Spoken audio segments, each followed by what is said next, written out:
Okay, everyone, welcome to, I guess this is called the William Tuke Research Foundation podcast for now.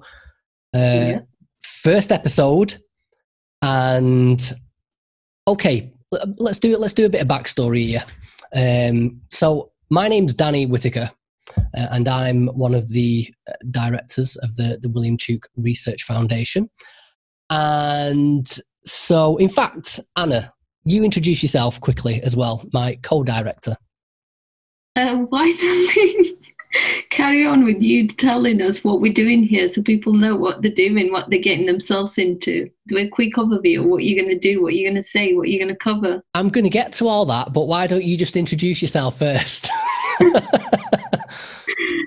Well, you've introduced me. I'm Anna Churchman, and I'm doing this with Danny, whatever this is. Dr. Anna Maria Churchman. So, yeah. I mean, well, we're going to get into all this now, basically, but just as a little bit of backstory. Yeah. So, we decided to start a research foundation within the mental health psychology sector. And the idea was to launch in early 2020 and, you know, get off to a rolling start and just, I don't know, sort of get stuck into it, the two of us, and just see what we could get going. But then, obviously, I mean, the date today is the 22nd of April. So we're slap bang in the middle of the coronavirus crisis and lockdown, which all started now about a month ago. And it sort of scuppered our plans. We had a basic set of sort of PR, marketing and networking ideas that we were going to get cracking on. And then all this started, we're in lockdown, we haven't got anything to do. And so it became a case of, right, well, we've started the foundation, it's just the two of us, all our plans have been scuppered. What can we do in the meantime while we're stuck at home? Because obviously working in the mental health sector, particularly within research, very much about going out there and meeting people and engaging with people. And especially from a business perspective, it's all about networking and getting out there. And, you know, we're up in Manchester. There's a lot of action down in Birmingham, places like London. So what can you do while you're stuck at home? And the only thing I could think of really was to start a podcast and a YouTube channel, and to sort of, I thought it would be interesting for us to document this journey of the two of us starting right from scratch. We don't know what we're doing. We've never done this before. We've both got a mix of experience, I guess, that makes us maybe qualified to have a crack at this. But neither of us have done this before. We are starting from scratch on a very small budget. And so we thought it would make for potentially interesting listening and viewing for, people that might at some point in the future become interested and invested in the foundation itself, but also mainly, I guess, at the moment for other people working in the nonprofit sector. And so before I jump into a series of interviews with various people and players in the nonprofit sector, fundraisers, nonprofit managers, things like that, I thought it would be worthwhile us introducing ourselves and the foundation, what it's going to be about, how it came about, our aims for it, and things like that. So, do we approve of that intro, Anna? I do, yes.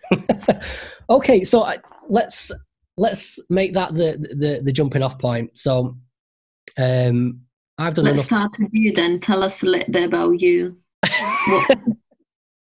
How did you get here? Okay, so this is Anna preempting me now, because you're not very keen on the whole having your face out there, the social media aspect of it, are you? No. So I've got a history in podcasting, I guess. So I ran a fairly successful mental health podcast for about 3-4 years, something like that. It's called My Own Worst Enemy. It's sort of on hiatus now. And my interest in mental health came about something that's also related. About 10, 11 years ago, I had a business, it went bankrupt, and as a result of the shame and embarrassment that comes with going bankrupt very publicly and plunging your family into debt, which is what I did as well, trying to save the business. well, I just describe it as my head fell off, and depression and turned into agoraphobia and things like that, mainly, but substance abuse and drinking and drugs and all that sort of thing. And I guess it was going on for a while, but it sort of started to peak or get real bad around about 2012, I guess. And then really sort of snowballed my levels of addiction and the sort of darkness the self-imposed darkness that had descended on me. Really hit a peak in about 2014. And I was always the sort of person that I didn't believe in like mental health issues and stuff. I thought if you had anxiety, you were just a bit of a wimp, just a bit of a nervous wreck. And if you had, if you were depressed or whatever, you were just a negative person, and that it was all thoughts and cognition. You just had to be positive about life. And then this perfect storm of negative life circumstances came about for me, and all the positive thinking in the world didn't do very much. And to be sort of plunged into that as someone that didn't believe in it all, I found it very interesting. It gave me a very deep interest in psychology and mental health. And, the worst of it, when I had real bad agoraphobia. I couldn't leave the house for like 6 months. I was stuck in the house, couldn't go anywhere. And, a little bit like this with us on lockdown now. Actually, it's funny how this has happened, but sort of on this self-imposed lockdown for agoraphobia, I lost my job and everything. It was like, well, what can I do to give my life a bit of purpose and meaning? And because I developed this interest in mental health, I thought, well, I'll launch a podcast. And that way to be honest, it was just a sneaky way for me to get free therapy, if I'm honest. It was a way for me to talk to experts and get advice without having to pay, 60, 70, 80, 90 pounds an hour for it. And it worked out, and it built up an audience over a few years and became quite successful. But then I became a little jaded with the mental health industry, I guess. We'll probably save that bit will tie in to something a bit later on, I think. But that's my sort of story in a nutshell. It was quite a big nutshell, actually. I should have made it a bit smaller. But what about you? I know you're reluctant to get too personal everything, and I totally understand that. Not everyone likes spilling the guts like me. But I think what'd be worthwhile is understanding your, how and why psychology and mental health for you. How did you get into it? Why do you care about it? Especially enough to take it to PhD level and become Dr. Anna Maria Churchman, because it's a grueling process to go through a PhD. There must be some level of passion there. Yeah, so you argue, but yeah. Well, I think, as we've mentioned before, there's no backstory or as detailed as it is for you. I think personally, in a way, it's just a natural evolving journey. So I always wanted to go to uni and, carry on with my studies. And I suppose in a way it just started with narrowing down what I could and couldn't do. And I suppose I just stopped on psychology, and that really interested me. And there was this course at uni, Manchester Met, where they were combining it with abuse studies. And I suppose in a way I was just always fascinated about abuse. That sounds a bit strange, but just in a way to learn more about how that happens, why it happens, how can you stop it, how can you help. So just a vested interest in I suppose in a strange topic like that. So that kind of drew me to it. So I really enjoyed doing that. And following that, I just thought, it's fine. You study, you learn about it, you read about it. How can you apply what you've learned? And just was really keen to match that with, in the field, trying to support families, young people, children, and try and do a bit of that. And obviously, when you learn about it and read about it, it's not as gruesome as when you actually experience it and have to work with, families and young people affected by it. So anyway, I ended up working in a school, a special needs school, with young people from very broken families, and like really horrific stories, which in a way it made me want to help young people, to help families, to avoid this vicious circle where you end up being in a position where young people and children are suffering as a consequence of parents' choices and decisions. So I suppose from that position, just wanting to help parents and families make life better for future generations. And then that just naturally moved on to, getting linked up with the University of Manchester, meeting Warren, meeting Sarah, trying to apply methods of levels for young people, struggling with mental health issues. So I suppose that's kind of my aim and what I'm passionate about, which is working with families and working to support, individuals be the best that they can. So when they do have kids, when they do look at starting a family, they're in the best position possible to offer the best start for children and young people and bring them up in a safe environment. Just from obviously experiencing that firsthand, working with broken families and seeing, innocent souls kind of being the consequence of, parents' choices. So yeah, I suppose that's me. That's what I'm interested in. Okay, and just assuming no prior knowledge on the part of the listener as well. So Warren and Sarah that you mentioned there, that's Warren Mansell and Sarah Tighe at the University of Manchester. They're, and also worth noting that they're two people that we've managed to rope in. They've agreed to be on our academic advisory board as part of the foundation as well. And the method of levels that you mentioned, we can't go into too much detail on that at the moment, but that's basically just... That's it's a form of a fairly new form of talk therapy that those guys are studying at the University of Manchester that's not really made its way out into the general public, into general circulation yet, I guess. Probably the best way of putting it. So the reason we met, we met at a conference, a PCT conference, a perceptual control theory conference. That's right. Rock and roll. And so again, this is something that was put together by Warren Mansell at the University of Manchester. And I ended up going to this conference because I'd previously interviewed Warren for my previous podcast. I developed a particular interest in what you guys were doing there. And so I get invited to this conference. And we just happened to end up sitting next to each other at this conference. So you see, we must have both been on a particular trajectory career-wise before we met each other. I think for me, I was sort of heavily invested in the podcast at the time. I mean, this is going back almost... Have we known each other 2 years now? I think we have. I think so, yeah. Wow, yeah. So we've known each other for about 2 years. So back then, I was definitely thinking that I wanted to stick with a podcast and for it to blow up and become something that had sort of earned me a living, which didn't ultimately end up happening. What do you think what was you aiming for before I stumbled into your life?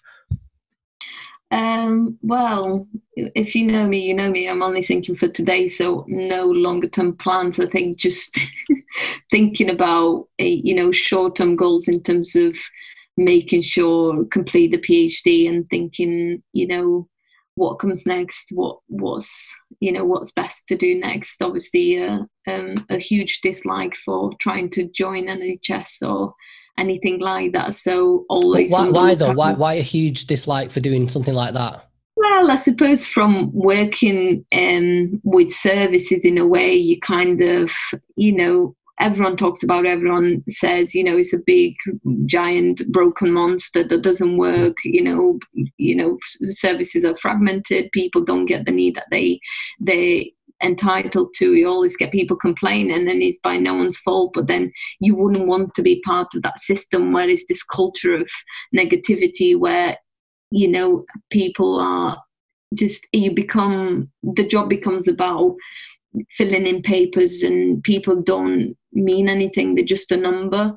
And I suppose I didn't want to be part of that system. That's not how I want to work. It didn't identify with the etiquette and, the way things are being done in such a big system. And I suppose that never really attracted me, so I wasn't really interested.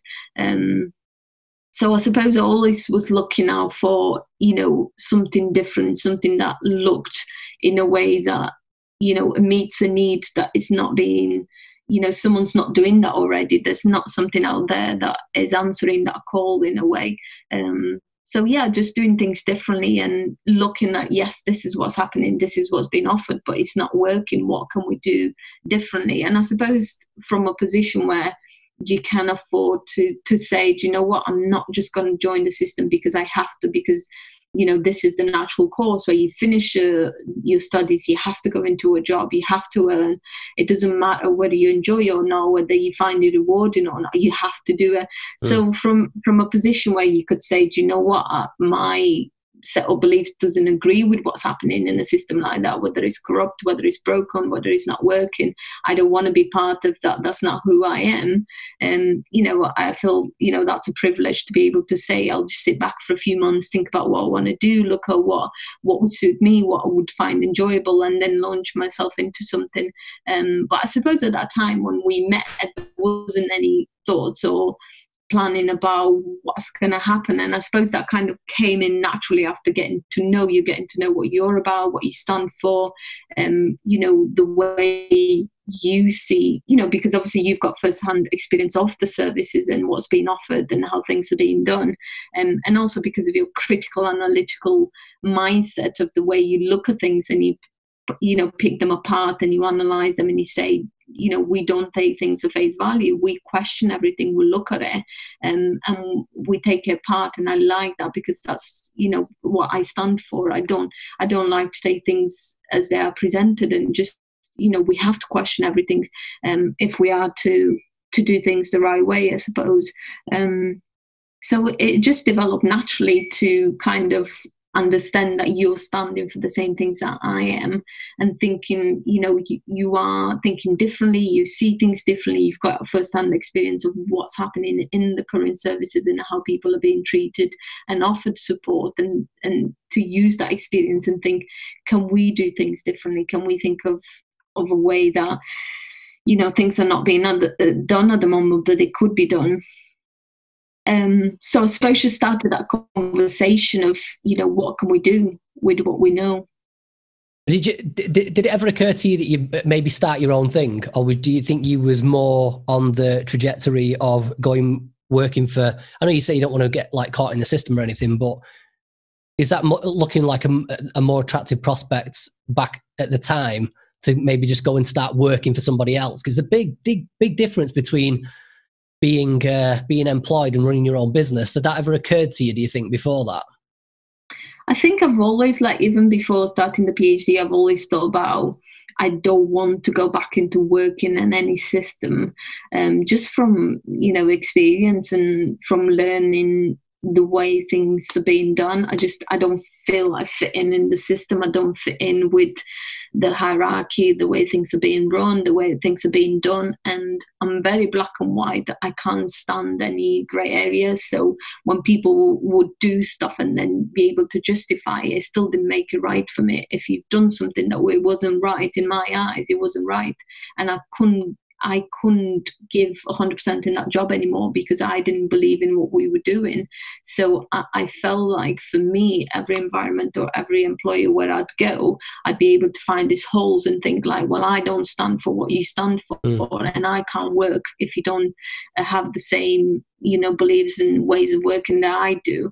And as you know, in any environment, there will be holes and things that are done behind closed doors that people say, we have to do them because we have to do them. It doesn't make them right, but, it keeps things going.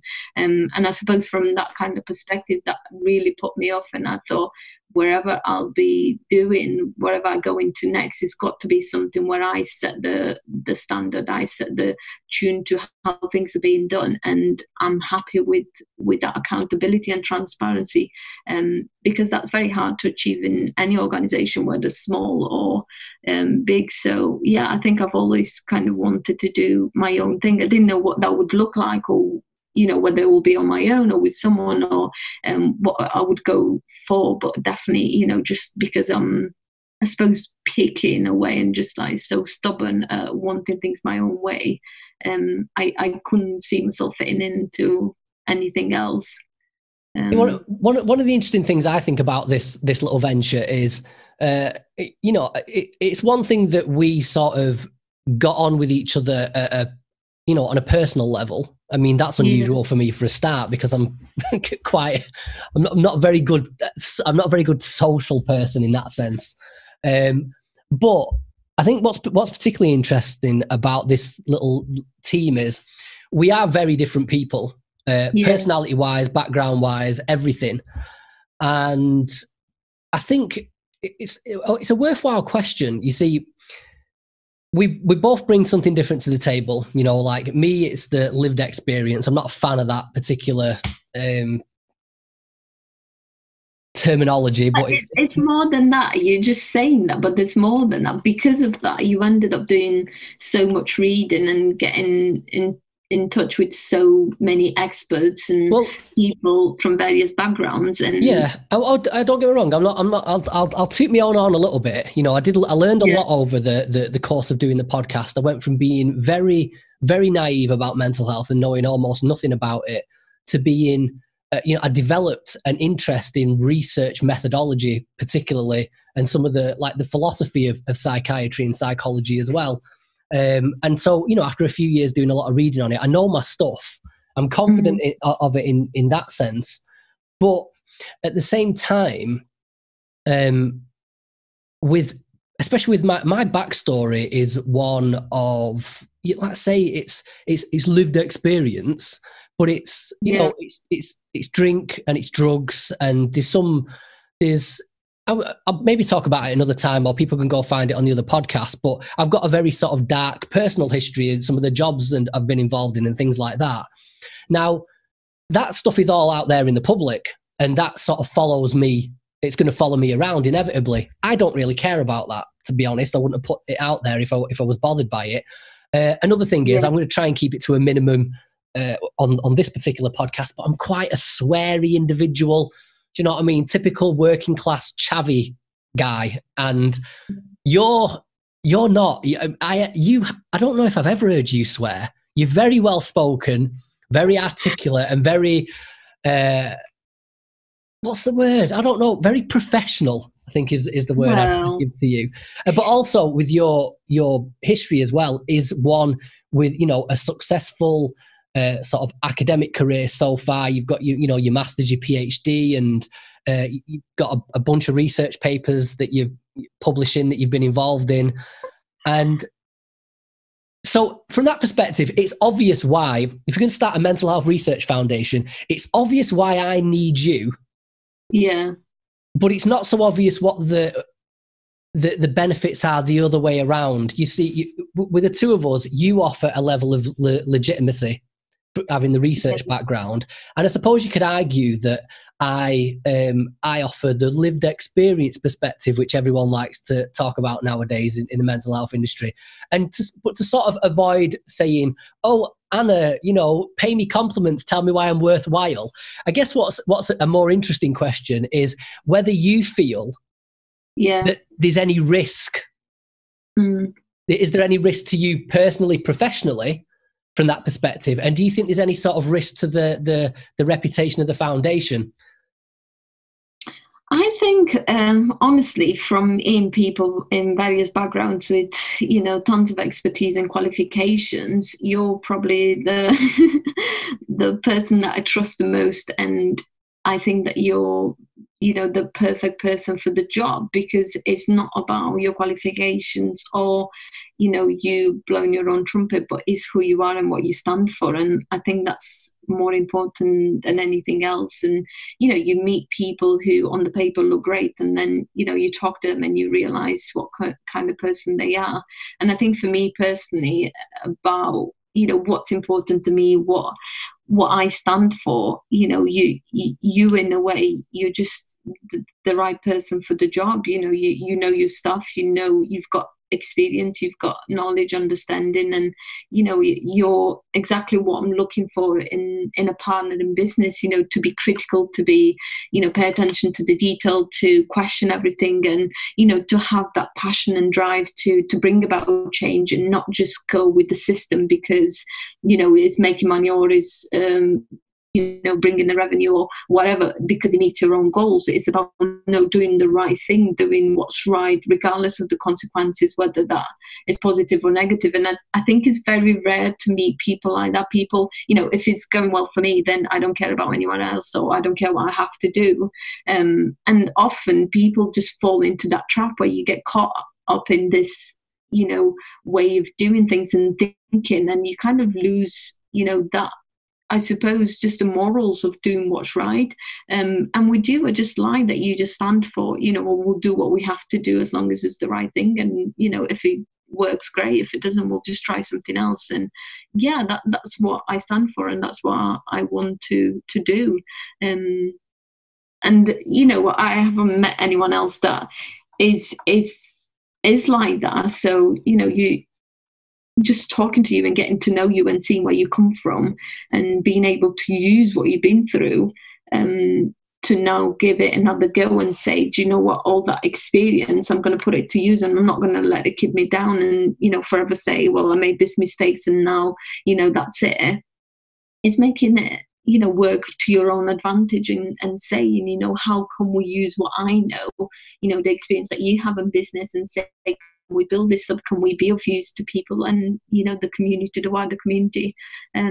So I don't think you realise how valuable you are, and you really put yourself down and saying that you've got no qualifications, but you're probably the most well-spoken person I've come across in the circles that I've been, and your knowledge and experience through reading and speaking to people, and, your interest in the topic is just,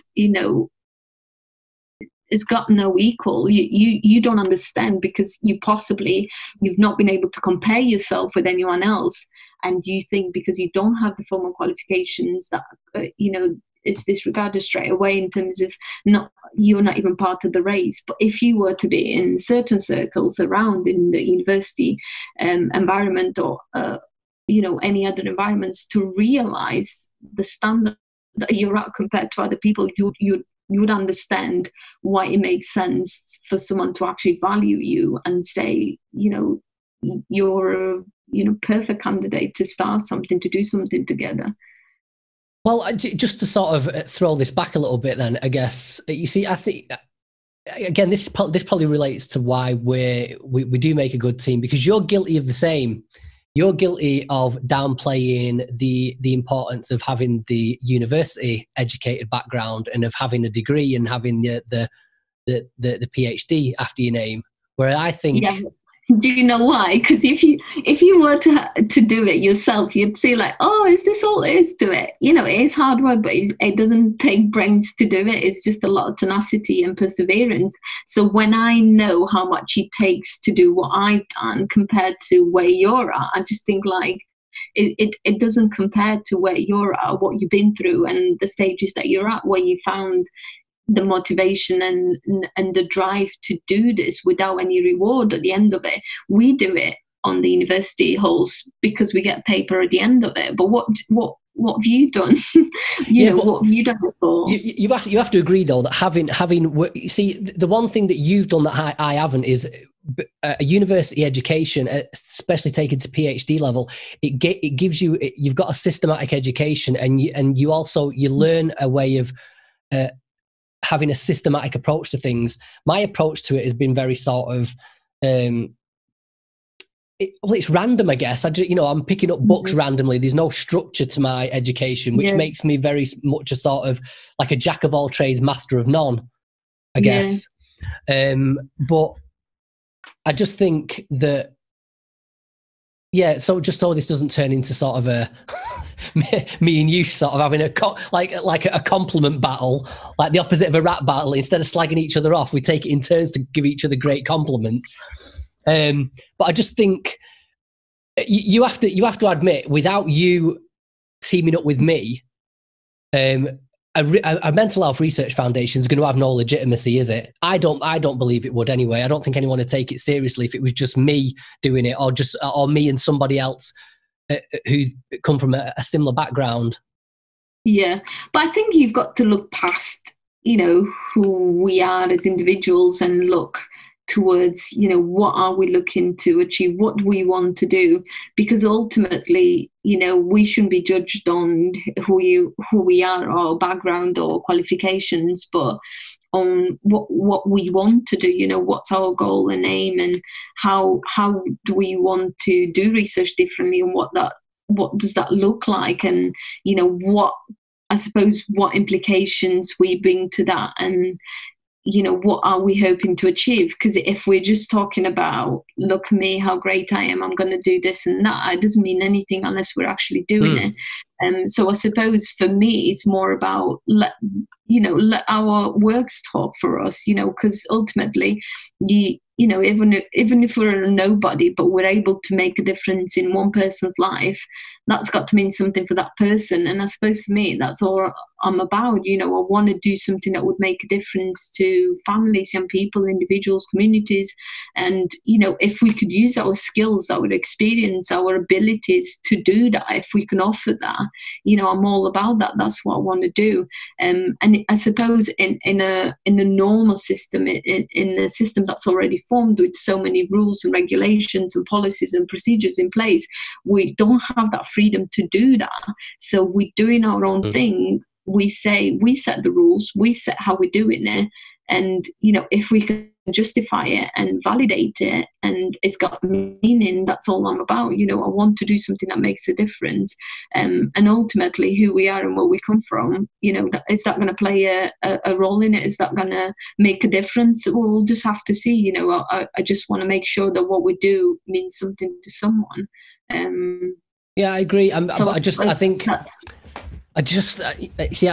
know the extent to what your understanding of like the politics that's involved within the mental health industry. And from what I've seen of it, which admittedly isn't, it's not extensive, but I've been at different universities, I've been in different research settings, I've been invited to various conferences and events over the years.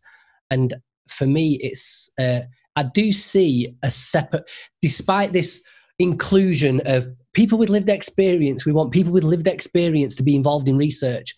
There's still a separation there. There's still a level of sort of snobbery there between the academics and the professionals, academics, ivory tower types, and the general public.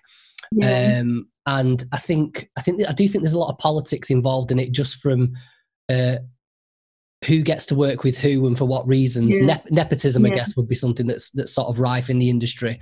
And it just, I don't know how it's going to pan out for us in that sense. I think we've both got qualifications, I guess, that complement one another's. But it's just, it'd be interesting to see how that works out for us. But see, a couple of times you've mentioned this idea of what we stand for. The two of us have both got similar moral principles, I guess, as far as like mental health industry is concerned. So it might be worth sort of maybe briefly covering what those are, because this is going to be obviously what underpins the foundation, which we're getting into the thick of it now. What the William Tuke Research Foundation is, what it's going to do and why we're going to do it. So I guess for me, it's one is that I've been involved in research projects where, still involved in like the application process of some, where it's such a mental health research seems to be it seems like a really stodgy process, in the sense that I'm involved in an application currently, an ongoing application now that's going through its either second or third revision. That's taken 2 years so far, and and even if it gets the funding and goes ahead, it's not going to start till the beginning of 2021 anyway. So it's 3 years since the start of an application to the research actually getting going. So for me, I'm interested, that needs speeding up. There's got to be some way in speeding that process up, where once you've got a research idea, you just crack on with it.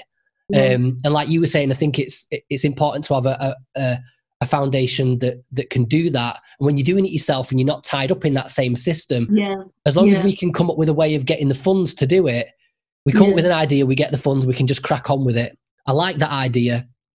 Another one is, I feel like there's a disconnect between, sort of just said it then, I feel like there's a disconnect between the ivory towers and the general public, and not just a disconnect of sort of attitude, but there's a disconnect in the actual logistics and the way that research plays out. So, very quickly, for instance, a lot of mental health research that takes place at universities, the participants very often are students, and incentives.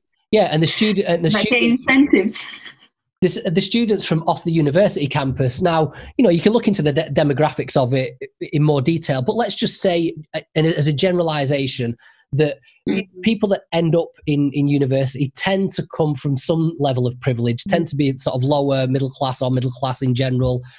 And the young people, they're in a university setting, but, maybe surrounded by friends, and they've probably got a supportive middle class family that they either go home to or that they're connected to. So when you get a research project that says studying anxiety, improving anxiety, and then the research subjects are the participants are all these young, good-looking students with their whole lives ahead of them. Yeah, the results of that don't necessarily translate to being implemented, say, on a council estate that might have a lot of single mothers or a lot of elderly people that are in poor health and that have got completely different set of socioeconomic circumstances. Yeah. So there's a disconnect there, sort of methodologically and philosophically, but there's also the disconnect in, I believe that it takes something like, is it 7 years? I don't know if the exact figure on this, if you know it. I think it takes something like 7 years for research to trickle down from the ivory tower to the community. So say a new therapy gets developed and they test it and it seems successful. That's great, but it's 7 years before it starts being rolled out into the community. And again, for me, I just think 7 years is a hell of a long time, and I don't see why it should take that long. And I guess finally, we'd probably do an episode on this all of its own at some point. But there is research that gets carried out often isn't very robust. It's methodologically flawed. There's some level of corruption involved in it. And again, it's this, I see that as a fear of, it's a fear of academics being wrong. They come up with a hypothesis. They research it for years. They're very fond of this new idea because everybody's got to have their own new idea, their own new theory. And they become so invested in it that they're scared of it to fail. And that's where the number fudging and p-hacking and things like that comes into it. Whereas I'm of the opinion that I like the idea of failing forwards. If you come up with an idea, a hypothesis, you test it and it fails, great. We don't need to do that again. Is anything you feel you will add to that as a list of motivations for us doing this? No, I think you've really articulated really well. And I think being around university and seeing how it works, it is, just so real to see that everyone's after positive results, after publishing, after, that's what academics strive on. And I suppose, like you said, it doesn't transpire in real life applications. And if we're not doing it for that, what are we doing it for? Are we doing it to advance our own careers? And that goes back to people having their own individual goals. Am I doing this to look good myself? Am I doing this to, advance in my career? And it just becomes, it loses its initial purpose of, am I doing this to actually see if it works, and if it works, how can I apply in the community? We as academics, you're not expected to have a project that's failed. You're not expected to have negative results. Everything's got to be positive. If you've applied for money and you said this is a good idea, a good project, you've got the money and you've got negative results, that's not acceptable. That you can't have that. So it's that constant pressure of you've got to make your work, it's got to look good, it's got to have positive results, and that makes people do things that potentially they wouldn't want to do or they didn't set out to do. But it's that pressure from the top, so people end up doing stuff like that. And I think just stepping away and being able to say, we will look at various projects, we will look at ideas and things and say, can this be applied? Can this be relevant to people in the community, and try it out? And if it works, great. And if it doesn't, we don't owe anyone anything. We said we'll try it. If it works, great. If it doesn't, it doesn't. And I suppose that's just really encouraging to think that the only goal that we have is trying to better the lives of people that we work with, and we will try, whatever things we'll come up with. And like you said, involving the people who we develop stuff for, and because often you would have people sitting in offices in university and thinking they've got good ideas, but they're absolutely irrelevant to the people who they're designing it for. So being able to go down to the people that you design stuff for and say, what do you find helpful, what would be useful for you, and co-design with them and say, you tell us what we can do for you, how can we implement stuff, what do you think would work for you? I think that's really important, and that doesn't happen often enough, because people think themselves as the professionals, the intellectuals, the academics who know better, who've got the expertise and knowledge to do stuff for people. And I don't want to be doing that. I don't want to be working on things that are irrelevant and not suitable for the people that we design them for.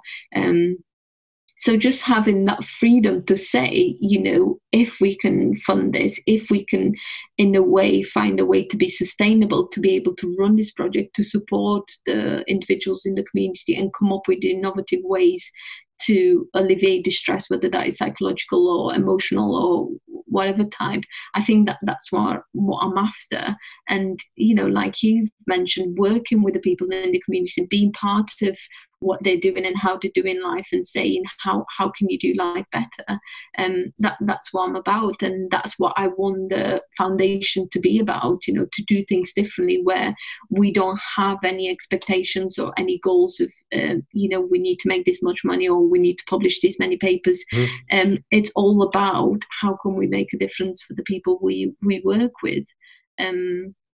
Yeah, I think as well, one of the main ones I forgot to mention then, which is probably the biggest underlying philosophy of the foundation that we both share, is this idea that, often the mental health interventions are too focused on the individual.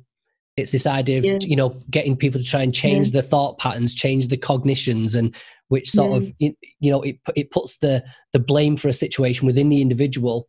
Whereas, I come from the school of thought, the David Smale school of thought, that, the psychological distress more than likely arises from without. It's people, we need to be looking at people's socioeconomic circumstances, the way, where people live, the way people live, the people that people are living with, relationships, even if it's things like people's, the connection to the community, or the religious views, or the philosophical views, that whether they feel like the life's got any meaning. And to me, those sort of projects, the university is not a good incubation place for those sorts of ideas. For us, if it's going to be, we're discussing, it's up on the website, that the way we're going to run projects to sort of tie all this together is, instead of just sitting in an office hypothesizing and then coming up with these random ideas that we've theorized might be the case based on other philosophical ideas, is to get up off our asses and go out into the communities that need help, ask them what they want, what's bothering them, what they think would help them, and then creating projects around that. And again, so it's not necessarily going to be, even as a mental health organization, you think of things like talk therapy, or maybe even medication, giving people access to services. Whereas for us, it could be the case of going into a community that wants, I don't say they want a community centre built, but they haven't, between them, people haven't got the experience or the knowledge to pull that sort of project together.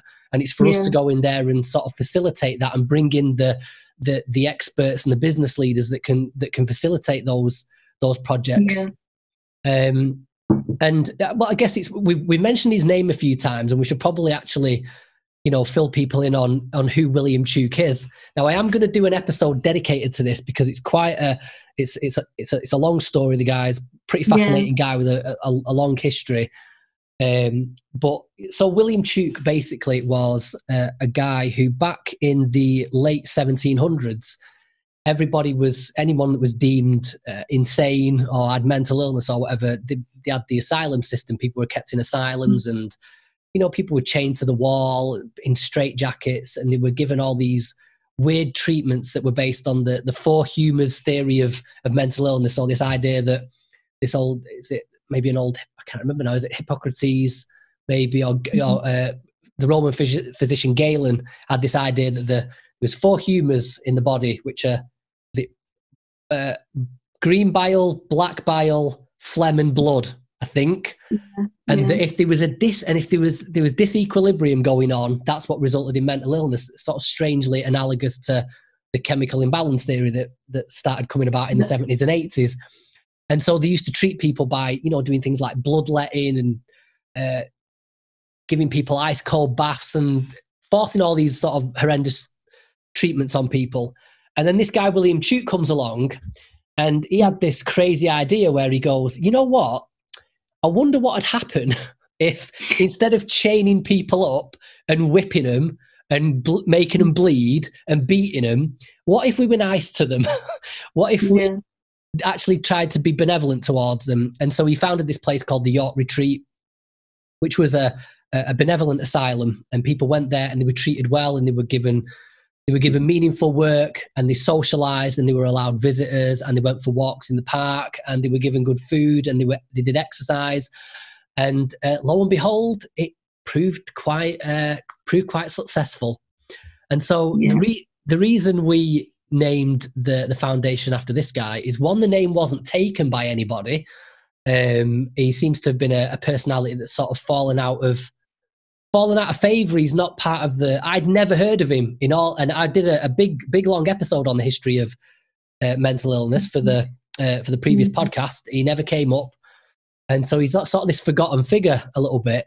But for me, it was just this idea that here's this guy that looks around at what everybody else is doing and says, maybe we should try something different. And for me, that embodies what we're trying to do, because there's the mental health system that's in place at the moment. It's this great big monolith that's dominated by CBT, I would say, and medication.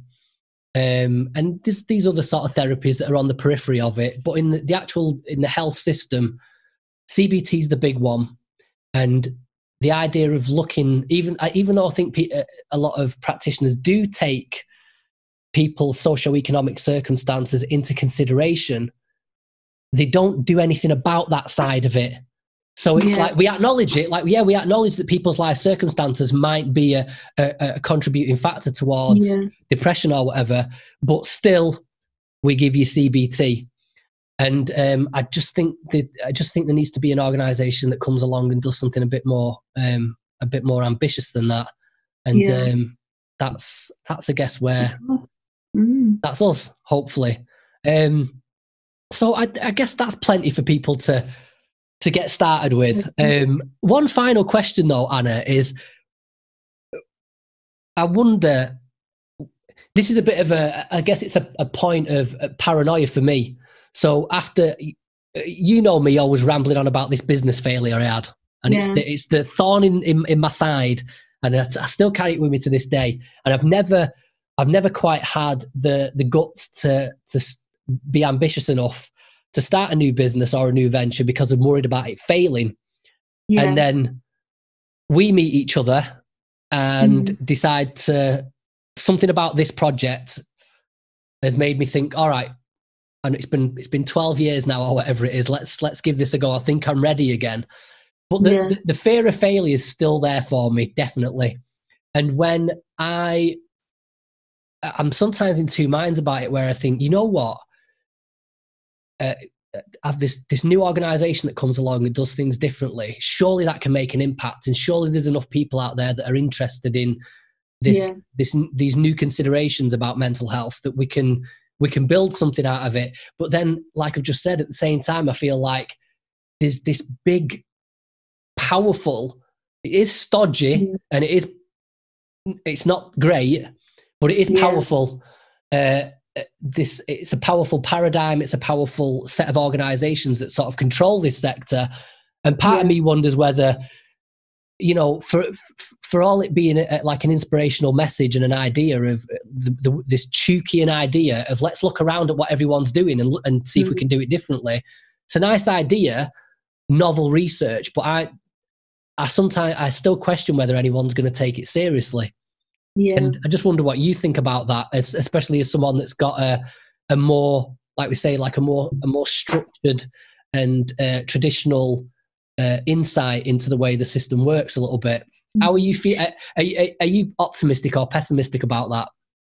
I think you'd be surprised how many people will identify with the fact that the system that we have is not working, and people are not afraid to recognize that and point that out, because everyone's aware of it, everyone knows it, everyone sees it, but because it's been going on for so long and because it's, you know, so elaborate and so complicated, people are not interested in trying to change things because they don't know where to start or how to do it. So people are just happy going along and patching things and, you know, try and fix something there and keeping it going for as long as they can. So I think in a way, just having this ability to say, do you know what, I'm not interested in what's going on. I just want to start fresh, take a different look at things and say, can we do things differently? It is refreshing, and people identify with that, and people will hopefully catch the vision and want to be part of it. And if not, as a full-time employee or supporter of the foundation, in a way, just as someone cheering you on for having the audacity and the boldness to step outside the system and say, it's not working, why do we pretend it is? Let's just look at what we could do. And you'll be surprised how many people are willing to do that, to recognize that, you know, I admire what you're doing, because I don't have the, you know, the luxury to say, I'm going to start from scratch. I'm going to, you know, give up everything and do something, although I don't know whether it's going to bring anything in return or whether it's going to work or it's going to pick up. And, you know, we are in a very privileged position to say, I'm willing to risk everything because this means so much to me, that I believe so strongly that we need to do things differently. We need to look at different ways of supporting people. And I do believe that, you know, although it might be a slow process, we will get there. And I think we are onto something where we do need to change things. You know, the way the system is at the moment, the way people are at the moment, is not working, and it's not good for individuals, not good for families, not good for communities, for the society as a whole. And we have to start somewhere. We have to start again and think, you know, how can we do things differently? And I think, you know, because our goal is, it's not selfish, it's not for our own gain, we can't go wrong. You know, all we want to do is to help individuals going through a difficult time, and, you know, using our experience and knowledge to do that in a way that's not been done now. And think, you know, we're not ashamed to point out the things that are not working in the system, the things that are, you know, not being done the way they should be because of various individuals or organizations or things that are happening, and say, you know, there is a different way to do things, and, you know, we should give it a go, we should try that. And I don't think we can go wrong with that, you know. Well, I think we've let's face it, the foundation's, it's registered, it's established. We've sat down, we've recorded this interview. This is sort of us taking the first steps. Official. Yeah, making it official, taking those first tentative steps off the starting line. And yeah, I guess we can leave it there for now. There you go, folks. That's us. That's we're the directors of the William Tuke Research Foundation. That's our goals. That's what we're all about. Very early days. This is one of those episodes, Anna, a bit like my old podcast, where nobody's actually going to, because it's the first episode, nobody's going to watch this now. What it'll make is it'll make a sort of interesting historical document. So in about 1 or 2 years from now, when we've built up this massive foundation that's changing the world, people will be able to look back and at where we started. But that's right. For the few people that do stumble across this, if there's anybody, well, I was going to say anybody that works within the industry, but at the moment, anybody that's got any sort of interest in maybe getting involved with us, working with us in any sort of capacity whatsoever, do feel free to get in touch, because we're just at the stage at the moment where we're building up a small team of people to start putting some tentative research projects together. I'm going to be producing content for the YouTube channel, on a podcast, and for all social media. That's something else to look forward to. So this is the first in a series of podcasts that's sort of going to be split into two, really. This is going to be documenting the journey, right from the start, and then seeing where we go. We'll be, taking the cameras out with us and seeing what we're getting up to out on the road and stuff, and showing you guys what it's like to try and get a non-profit up and running, and all the trials and tribulations that are involved in that. But also I'll be doing a series of interviews with people within the non-profit sector, and also eventually with, I guess, sort of mirroring the old podcast, but in a more professional setting, talking about some mental health issues and like the industry and things like that. So plenty to look forward to. Yeah. That's enough for now. So thank you for tuning in. Again, my name's Danny Whittaker, Dr. Anna Maria Churchman. Thank you for joining me. It's about we're going to have to bugger off now anyway, because you're getting plunged into darkness over there. People aren't going to be able to see you in a minute. So anyway, folks, that's all for now. We'll see you again next time.